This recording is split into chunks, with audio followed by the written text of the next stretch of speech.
মুসা আলাইহিস সালাম ফেরাউনের সামনে যেয়ে দাঁড়ালেন। ফেরাউনের জাদুকররা বিশাল বড় বড় বাঘ বানালো, সিংহ বানালো, সাপ বানালো। মুসা আলাইহিস সালাম দেখে ভড়কে গেলেন, ভয় পেয়ে গেলেন। আল্লাহ বললেন, মুসা ভয় নাই, তোমার লাঠিটা খালি ফেলো।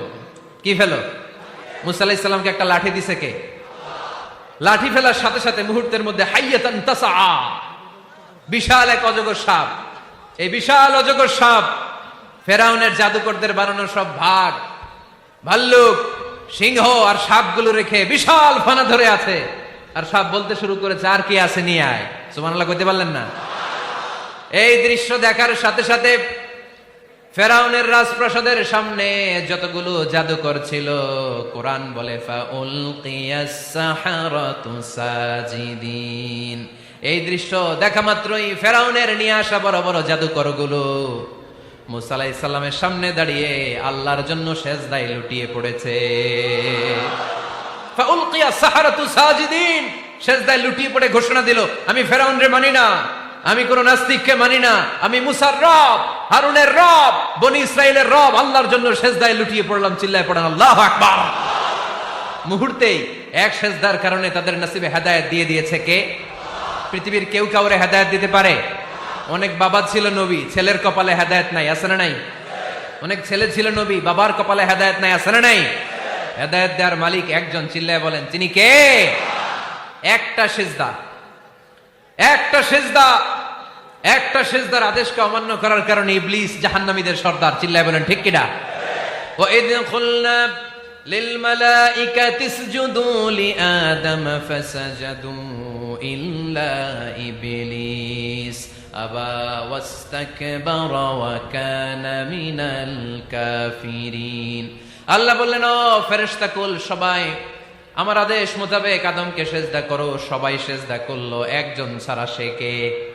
অস্বীকার করলো, ওয়াস্তাকবার, অহংকার দেখালো, ওয়া কানা মিনাল কাফিরিন, কাফেরদের অন্তর্ভুক্ত হলো, জাহান্নামীদের সর্দার হলো। কয়টা সেজদার আদেশ?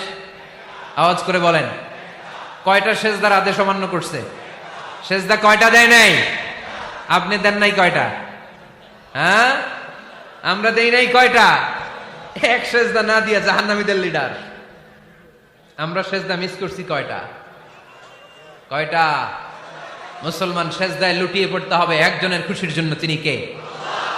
তাহলে কোরআনকে যে প্রশ্ন করেছি, কোরআন সব উত্তর দিয়ে ফেললো। কোরআন আমাদেরকে জানিয়ে দিল, তোমরা সবাই আল্লাহর নৈকট্যপ্রাপ্ত বান্দা হতে চাও, আল্লাহর কাছের বান্দা হতে চাও, তাহলে ওয়াসজুদ, কি করো?